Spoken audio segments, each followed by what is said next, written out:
5 ditë ca në mes detit me një anija që ishte shumë e vogël, origjina shqiptare, kokë fort, me ideja merret nga Shqipëria, nga traditat, nga fëmijëria jonë, është një vend që është unik, ka mbetur i pavarjuar nga 1200-ta.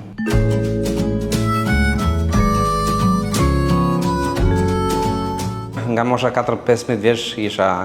i bindur në kokë, domethënë që duhet ikja në Itali, sepse vllai më i madh kishte ardhur vite më parë. Edhe ishte ajo ideja që të largohesh nga Shqipëria sepse nuk shikoja një të ardhur faktikisht për veten, për familjen, një familje të ashme edhe për familjen tim aktuale, domethënë që ishte atëherë. Në moshën 17 vjeçare, 17 e gjys pak a shumë, arrita të kaloj, erdha në Itali edhe synimi ishte ai që të filloja punën, të bëja një lek edhe siç ishin gjithë domethënë ne emigrantët e atëhershëm.